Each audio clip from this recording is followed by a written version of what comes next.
70 istri Nabi Sulaiman alaihissalam tadi tidak ada yang melahirkan seorang juga pun, terkecuali satu orang, yang satu orang ini tubuhnya itu separuh manusia. Separuh manusia. Nah ya, padahal Nabi inilah, Nabi apalagi kita pakai pasti tidak usah pakai pasti. Tapi jangan dijadikan kalimat insya Allah itu sebagai penutup daripada kedustaan kita. Apabila kita tidak bisa hadir, katakan tidak hadir. Kalau ada peluang untuk bisa hadir, untuk melaksanakan janji, pakailah insya Allah. Ini tadilah, kalau aku katakan tidak bisa hadir, nanti aku dibilang ini. Sudah tutupi pakai insya Allah, sudah insya Allah hadir aja. Wah, lalu tidak mau disalahkan, dan itu termasuk orang sombong seperti ini. Naudzubillah min dzalik lah. Ini ya kebalikannya akhir zaman ini, orang lebih percaya kalimat pasti dari mulut seseorang ketimbang kalimat insya Allah daripada mulut seseorang, karena sudah dipakai orang kalimat insya Allah ini sebagai penutup daripada kekurangan dirinya, dipakai untuk membela dirinya. Pada hakikatnya itulah sebenarnya insya Allah itu artinya dengan izin Allah aku akan melaksanakan. Ini dipakainya untuk menutupi kekurangannya. Ini termasuk di antara sifat munafik lah, di antara sifat munafik ya seperti itu tadi, menutupi daripada kekurangannya dengan insya Allah. Nah setelah demikian inilah separuh manusia. Lalu yang seperti ini dibikinlah oleh orang-orang barat.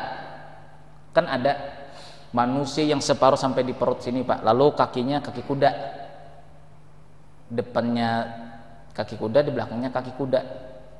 Nah itu orang-orang barat, itu sama menghinakan Nabi Sulaiman alaihissalam.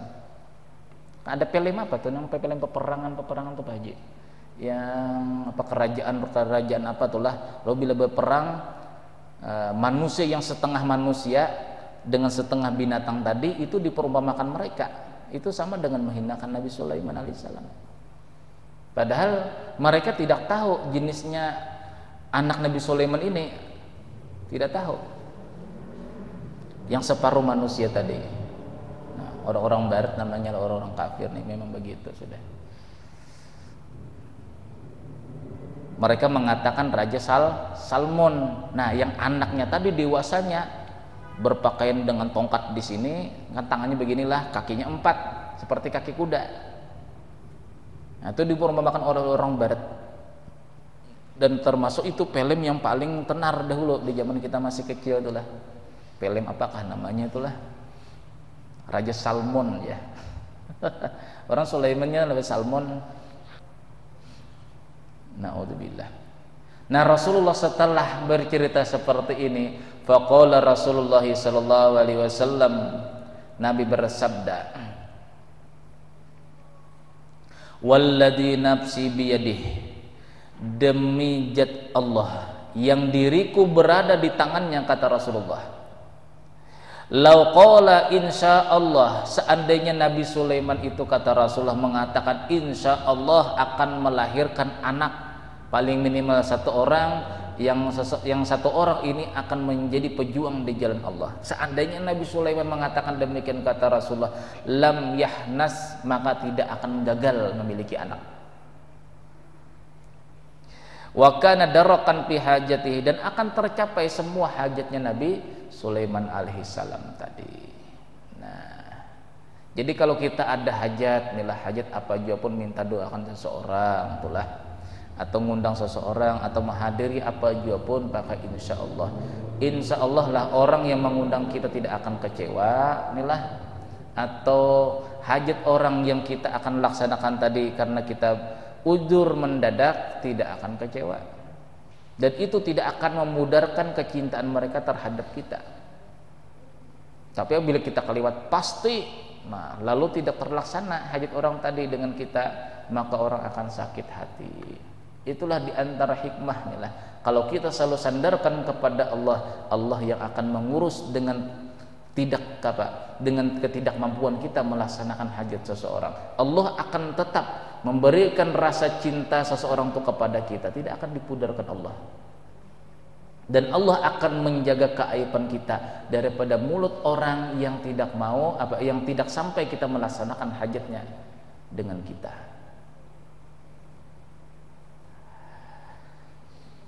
Jemaah Masjid Jamiatul Ummah yang dirahmati Allah Subhanahu wa taala. Jadi itu yang pertama, bahwasanya yang pertama kewajiban kita setelah mengetahui Allah yang bersifat Jabbar, yang memiliki nama Al-Jabbar, Maha Memaksa. Kewajiban kita yang pertama, ayyu'allika ma'isyatahu ila masyiatillahi ta'ala. Kita menggantungkan kehendak kita. Kita menyandarkan atau bertawakal kehendak kita ini kepada kehendak Allah. Dengan cara apa? Dengan membaca insya Allah. Tetapinya jangan berniat itu sebagai menutupi ketidakmampuan kita melaksanakan hajat seseorang. Kalau kita tidak mampu, katakan tidak mampu, ini berhubung aku sudah lama diundang orang, minta maaf. Apa sulitnya kalimat minta maaf? Nah, itu yang pertama.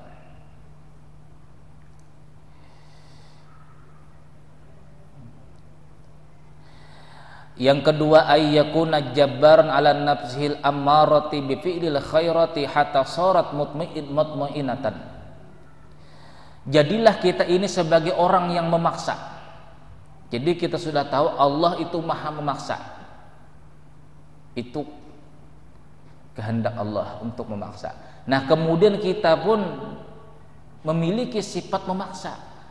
Bagaimana caranya memaksa di dalam diri kita ini yang sesuai dengan kehendak Allah? Jabbaran ala nafsil ammarati.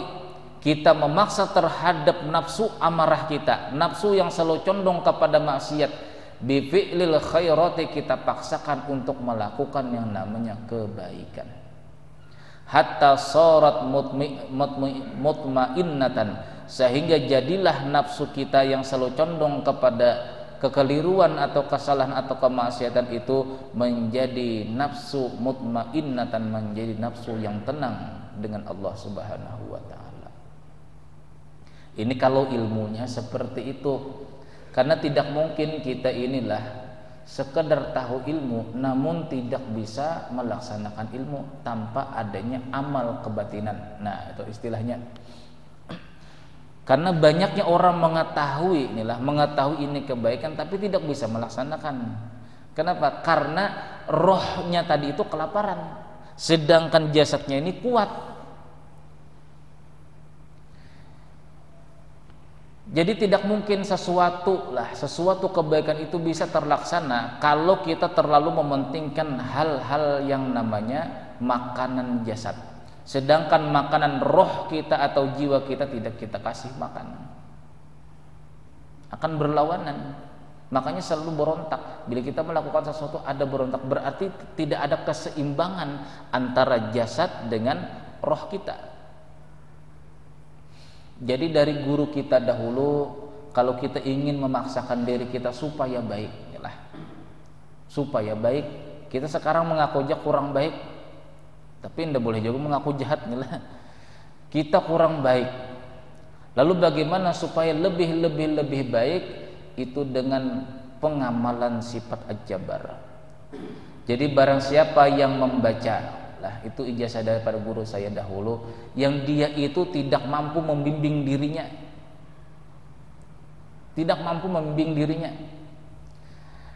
maka mengamalkan ya Qahhar ya Jabbar itu 40 kali sebelum tidur. Nah, di saat lemah-lemahnya nih batang tubuh kita itu otomatis baik. Kalau batang tubuh kita ini lemah, kan di saat mengantuk-ngantuk lemah sudah. Mendengar ucapan orang pun tidak terlalu jelas lagi, mata melihat tidak terlalu jelas lagi, sudah. Nah, di saat lemahnya batang tubuh kita, di saat itu pula roh kita kuat. Kita kasih dia makanan roh kita tadi dengan ya Qahhar ya Jabbar, ya Qahhar ya Jabbar, ya Qahhar ya Jabbar. Berapa kali? 40 kali sebelum tidur. Di saat itulah roh kita itu kenyang. Jadi bangun tidur itu kita bisa memaksakan atau membimbing jasad kita ini untuk melaksanakan yang namanya kebaikan. Karena kuatan roh ketimbang jasad. Orang yang banyak menghayal macam-macam itu dikarenakan apa? Perutnya lebih kenyang ketimbang perut rohnya.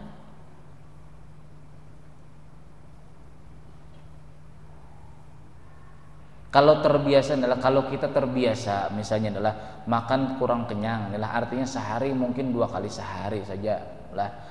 Makan daripada makanan yang bernyawa sudah kita kurangi. Itu biasanya selalu ada Pak, kalau kita ingin melakukan suatu kesalahan itu selalu tergelitik di hati sini. Supaya jangan teguran-teguran yang demikian itu siapa yang menegur roh kita? Karena dia masih ada tenaga. Coba kalau roh kita tidak ada tenaga lagi, sudah orang itu tidak berpikir panjang lagi, dikiranya dia itu benar kelakuannya tadi, padahal salah. Karena tidak ada lagi yang menegur sudah. Cuma itu amalan tadi itu 40 kali di dalam sehari selama 40 hari. Itu amalannya. Nah, kita rasa diri kita apa yang tidak mampu kita laksanakan. Kita ada sifat kekurangan yang puluhan tahun tidak bisa kita buangi. Kita puluhan tahun atau beberapa tahun ada memiliki aib yang disembunyikan Allah, namun kita tidak bisa membuanginya. Bagaimana kata guru kita dahulu, baca ya Qahar ya Jabbar 40 kali selama 40 hari. Kenapa 40 hari? Di dalam kitab Risalatul Qusairiyah, Wahab bin Munabbih pernah menjelaskan, ini di antara sahabat Rasulullah yang sering membaca kitab-kitab Taurat, bahwasanya Allah Subhanahu wa taala berfirman, "Ma khalaqa", tiada seseorang itu bikhulqin, tiada seseorang yang berakhlak atau membiasakan satu kebiasaan arba'ina yauman selama 40 hari illa ja'alallahu tabi'atan bih, terkecuali Allah Ta'ala akan menjadikan tabiat atau menjadi kebiasaan di dalam dirinya. Nah, itu dalilnya kenapa 40 hari amalan, supaya menjadi tabiat batin kita, supaya menjadi kebiasaan kita. Apa juga pun kalau tidak dilandaskan 40 hari sulit.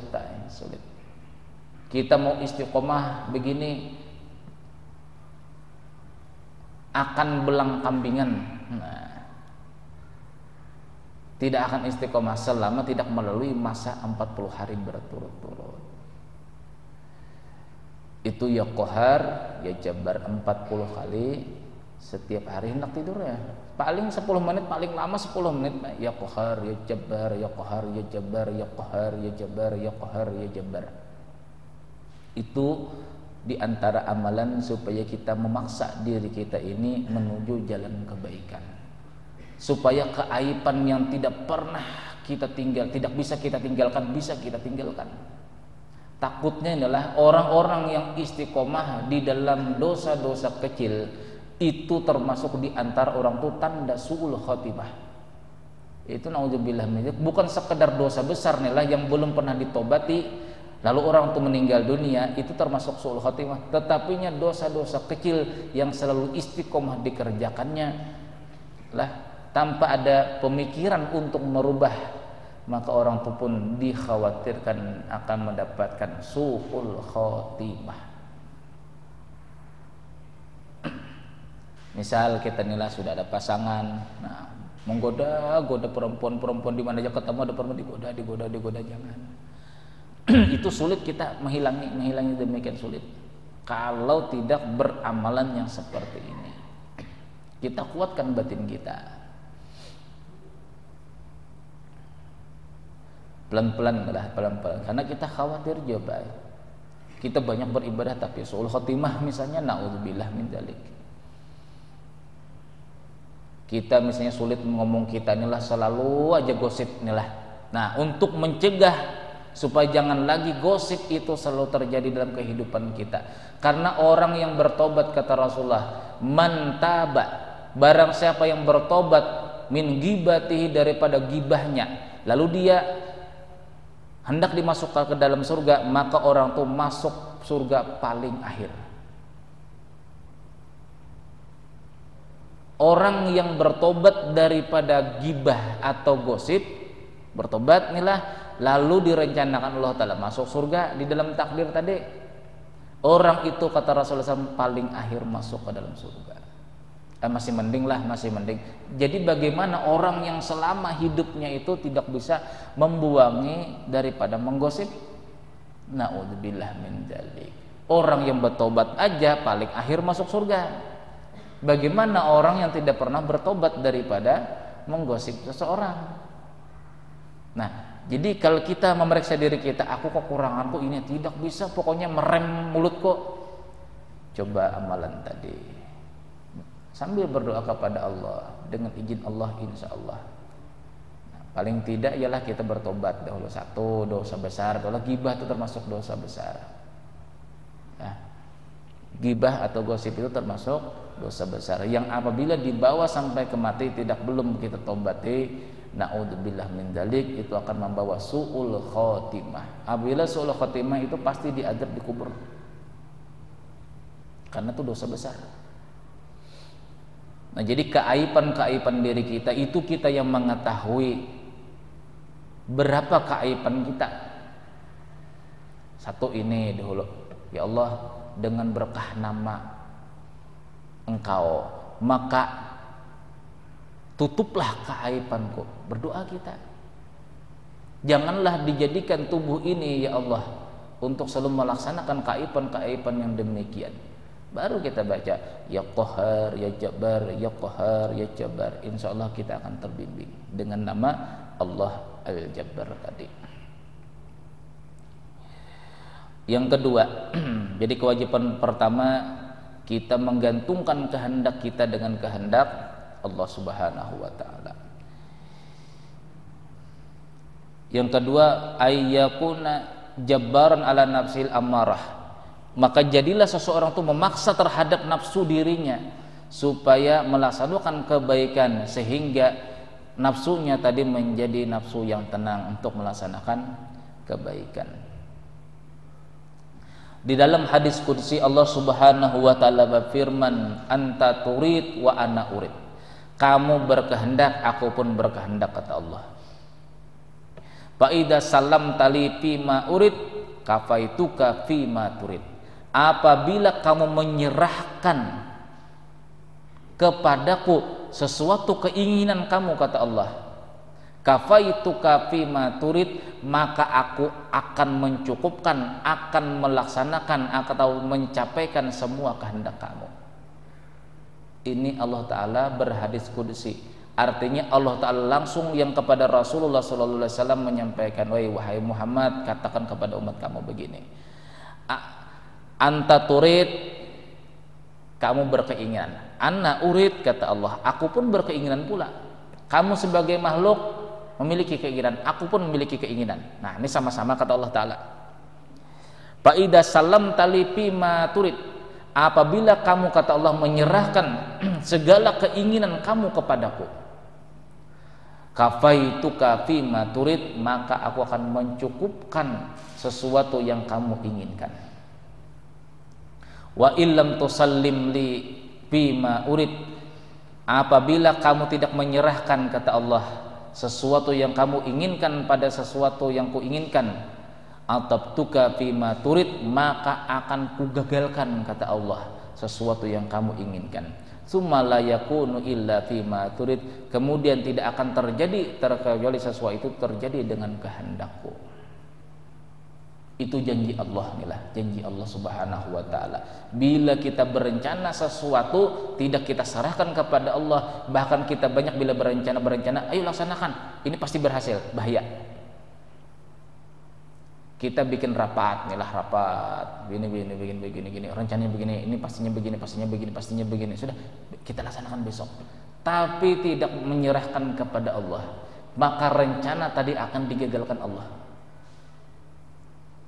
Kenapa? Karena kita memandang diri kita bisa berencana, tidak menyerahkan sesuatu itu kepada Allah yang Maha Kehendak.